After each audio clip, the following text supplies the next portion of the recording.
Welcome to Truth in My Days, where we defend the Word of God against the challenges of men. According to Bart Ehrman, Jesus wasn't buried on the day that he died. He's posted a number of videos on this, insisting that Jesus wasn't buried on the day that he died, although all four gospel accounts tell us that he was buried on the day he died. But let's hear Bart out on this. I was writing How Jesus Became God. I came to realize that Jesus was not given a decent burial on the day of his death. I had read that before. John Dominic Crossan had argued that in one of his books on Jesus. And when I read it, 20 years ago, whenever he published that thing, 30 years ago, I just thought it was ridiculous. Of course, come on, that's crazy. And which is what everybody else said. But as I looked into it, I realized, oh my God, it's right. Romans did not bury people on the day that they died. The part of the punishment was being left on the cross. Well, how exactly did Bart come to realize this?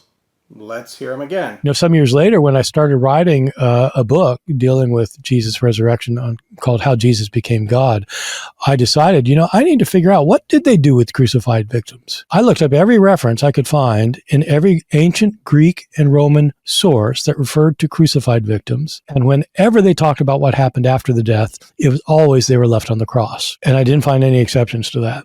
So, Bart says that he looked up every reference he could find in every ancient Greek and Roman source that referred to crucified victims, and whenever they talked about what happened after the death, it was always they were left on the cross, and you didn't find any exceptions to that. The famed historian and New Testament scholar Martin Hengel, in his book that's magisterial work on the topic of crucifixion, says this on page 47. What would we know about the crucifixions in Palestine without Josephus?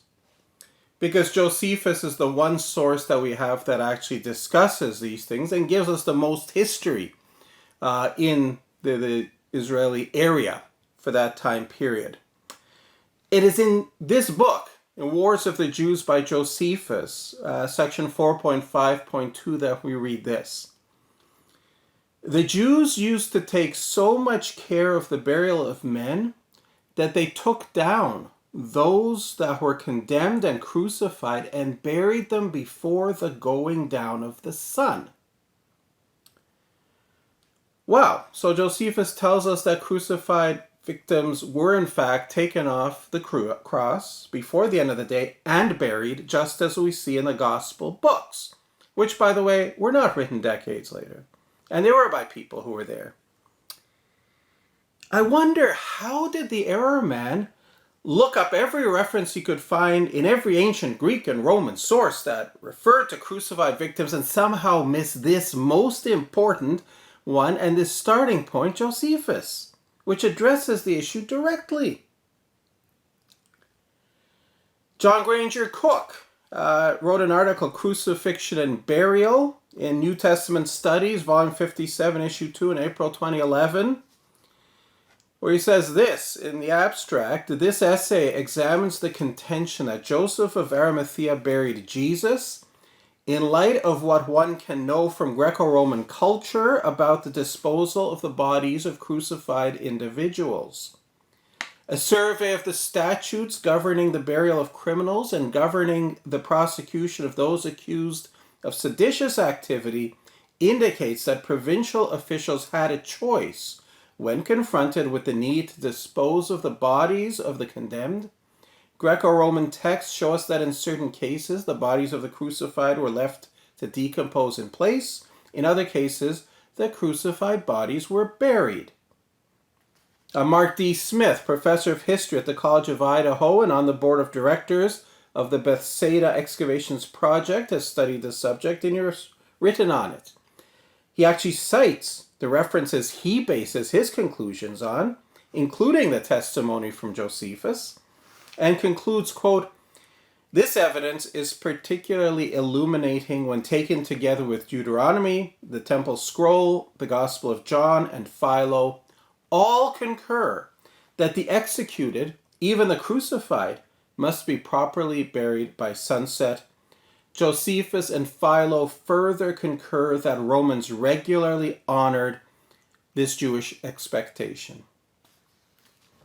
We can also mention the fact that the two criminals who were crucified beside Jesus on the cross had their legs broken on the cross so that they would die quickly and could be removed and buried before the end of the day, confirming this practice. And if somebody wants to suggest that John made that up, we can point out that the remains, the bones of another crucified victim that were found in an ossuary, a bone box in Jerusalem in 1968, with the nail still in the heel bone, his legs were broken pre-mortem. So it's very curious how the Ehrman can say that he checked all these sources and has to conclude, no exceptions, they were all left on the cross, when the sources say the opposite. The sources back up what the gospel books say.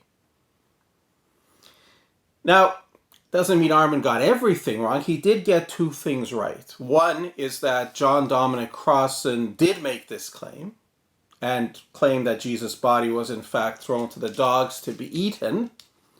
And he got a boost, this claim, in the year 2006, somewhere around Easter time, when attentions were brought to it in the newspapers. For some reason, they all wanted to write about it.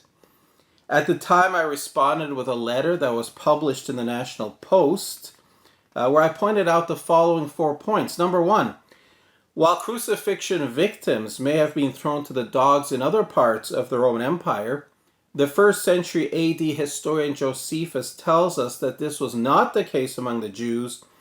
The Jews used to take so much care of the burial of men that they took down those that were condemned and crucified and buried them before the going down of the sun in Wars of the Jews, section 4.5.2. I found it. Don't know why Ehrman didn't. Point 2. The remains of a crucified man, nails still in the heel bone, were found in an ossuary, a burial box in Jerusalem in 1968, confirming that crucifixion victims were buried. Point number 3, the eyewitness testimonies in Matthew, Mark, Luke, and John tell us that Jesus was buried in a tomb after his crucifixion and not thrown to dogs. Eyewitness testimony trumps liberal speculation from 20 centuries later. Point number 4, the local population would have known if crucifixion victims were thrown to dogs, and if that were the case, would have laughed to scorn any claim of Jesus' resurrection. Christianity would therefore never have gotten started, yet here it is today. So Bart at least got that part right. John Dominic Crossan did float this loony idea previously. The other thing he got right, the only other thing he got right, is when he called that idea ridiculous and crazy. It remains so now, even though the Ehrman has embraced it.